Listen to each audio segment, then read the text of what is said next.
अस्सलाम वालेकुम। आज मैं आप लोगों को स्मोकिंग सेसेशन की टेक्निक्स पे बात करूँगी कि आप लोगों के साथ कि क्या मेथड्स हो सकते हैं, किस तरीके से हम इसको छोड़ सकते हैं सिगरेट पीने को, और क्या क्या मेथड्स और टेक्निक्स हम यूज़ कर सकते हैं। सबसे इम्पोर्टेंटली तो पहले आपको ये इंसाइट हो, सबको ही पता होता है कि smoking is not good for health, is injurious. सबको पता है कि ये सेहत के लिए अच्छी नहीं है, मुज़िर है।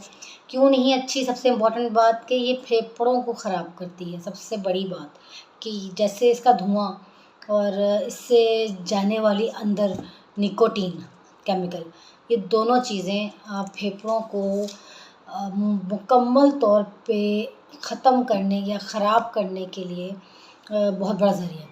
ठीक है। सेकेंडली, ये स्मोकिंग जो है वो हर कैंसर का रिस्क 10% बढ़ा देता है। ठीक है। सबसे कॉमन ही लंग कैंसर है मर्दों में, और कोलोन कैंसर है, इसी तरह और बहुत इंटेस्टिनल कैंसर्स हैं और डिफरेंट किस्म के कैंसर्स हैं, टंग कैंसर्स, थ्रोट कैंसर्स, सबके वो रिस्क बढ़ा देता है। ठीक है, निकोटीन। और अगर फील्ड सिगरेट्स हैं तो ई सिगरेट्स हैं, या फिर जितने जो वेप्स हैं, ये सब जितनी निकोटीन प्रोडक्ट्स हैं, जितनी कैफिनेटेड ये निकोटीन प्रोडक्ट्स हैं, इन सब का यही प्रॉब्लम है कि ये कॉम्प्लिकेशंस करती हैं, कि ये कैंसर्स का रिस्क बढ़ा देती हैं।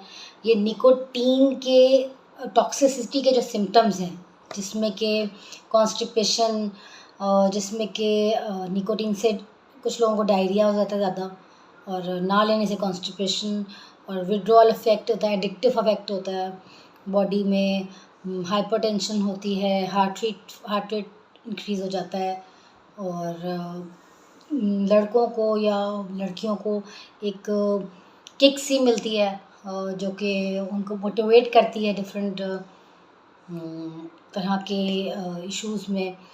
और इस चीज़ को हम डोपामिनिक इफ़ेक्ट को या डिसऑर्टर्जिक इफ़ेक्ट को हम नेचुरली भी अज्यूम कर सकते हैं।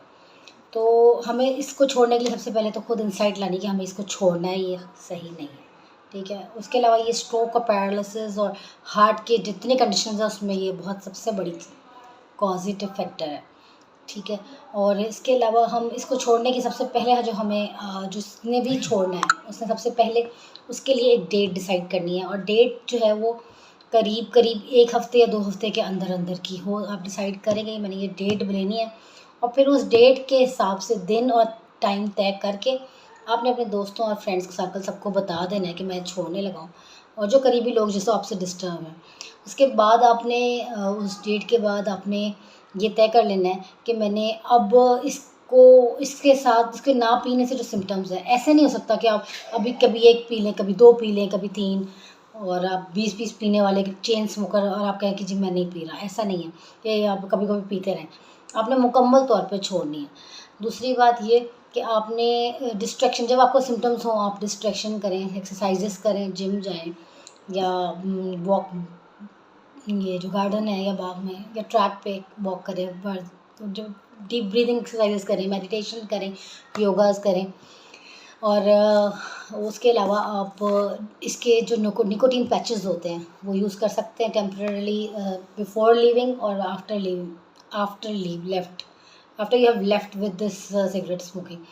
तो ये निकोटीन पैचेस जो हैं ये आप स्किन पे लगा सकते हैं दिन में 1 या 2, जब आपको विड्रॉल सिम्टम्स का फीलिंग हो। ठीक है। अदरवाइज़ आप बिज़ी रहें अपने वर्क में, और स्लीप हैबिट्स को एक्टिवेट करने के लिए आप डॉक्टर से हेल्प ले सकते हैं या रिहैब सेंटर से हेल्प ले सकते हैं। ठीक है। जो विड्रॉल सिम्टम्स हैं उनके सिम्टम्स को रिलीव करने के लिए भी आप मेडिसिन ले सकते हैं। उसमें डिफरेंट किस्म की ये चैम्पिक्स या चेंटिक्स नाम की मेडिसिन होती है, 1/2 mg से 1 mg तक, और दूसरी बसपार है, वो भी आप इंक्रीजिंग डोज में ले सकते हैं, लेकिन डॉक्टर की हेल्प से। सेकेंडली, साइकोथेरेपीज़ होती हैं, साइकेट्रिस्ट, क्लिनिकल साइकोलॉजिस्ट होते हैं जो हेल्प करते हैं, सपोर्ट। उन लोगों से, उन दोस्तों से और उन महफ़िलों से बचें जो सिगरेट पीते हैं, उन सिचुएशंस से बचें जो आपको सिगरेट में स्ट्रेस से में मुब्तला करती हैं। और लॉजेंजेस होते हैं इनके डिफरेंट किस्म के, निकोटीन के, वो यूज़ कर सकते हैं, स्प्रेज हम यूज़ कर सकते हैं, इनहेलर्स यूज़ कर सकते हैं। लेकिन आप प्लीज़ इस चीज़ को, इस लानत से दूर हो जाएं। Thank you so much.